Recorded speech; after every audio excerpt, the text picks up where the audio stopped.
نبی پاک صلی اللہ علیہ وآلہ وصحبہ وسلم کی باکمال اداؤں میں سے 7 ادائیں۔ پکارنے کا انداز، آپ صلی اللہ علیہ وآلہ وصحبہ وسلم کو جو بھی پکارتا اسے لبیک کہہ کر جواب اور ریسپانس عنایت فرماتے، اور آپ صلی اللہ علیہ وآلہ وصحبہ وسلم صحابہ کرام علیہم الرضوان کو ان کی کنیت اور ان کے پسندیدہ ناموں سے پکارتے تھے۔ بات سننے کا انداز، اگر کوئی شخص آپ صلی اللہ علیہ وآلہ وصحبہ وسلم کے کان میں وسپر کرتا تو جب تک اس کی بات مکمل نہ ہو جاتی اپنا سر مبارک اس کے منہ سے دور نہ فرماتے۔ صحابہ کرام میں بیٹھنے کا انداز، صحابہ کرام علیہم الرضوان مجلس میں حاضر ہوتے تو آپ صلی اللہ علیہ وآلہ وصحبہ وسلم کبھی پاؤں پھیلا کر نہیں بیٹھتے تھے۔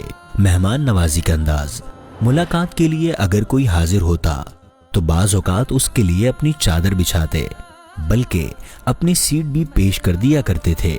گفتگو کا انداز، آپ صلی اللہ علیہ وآلہ وصحبہ وسلم نہایت وقار کے ساتھ اس طرح ٹھہر کر گفتگو فرماتے کہ اگر کوئی آپ کے جملوں کو گننا چاہتا تو گن سکتا تھا۔ چلنے کا انداز، آپ صلی اللہ علیہ وآلہ وصحبہ وسلم رفتار کے ساتھ اور ذرا جھک کر یوں چلا کرتے تھے گویا کسی بلندی سے اتر رہے ہیں۔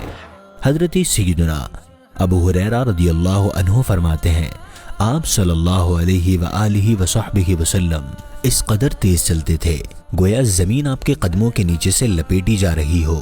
ہم آپ کے ساتھ چلنے میں ہانپنے لگتے تھے مگر آپ صلی اللہ علیہ وآلہ وصحبہ وسلم بغیر کسی ڈیفیکلٹی کے تیز رفتاری کے ساتھ چلتے رہتے۔ خوشبو کا تحفہ، آپ صلی اللہ علیہ وآلہ وصحبہ وسلم خوشبو کا تحفہ کبھی واپس نہیں کرتے تھے بلکہ فرماتے خوشبو کا تحفہ رد مت کرو کیونکہ یہ جنت سے نکلی ہے۔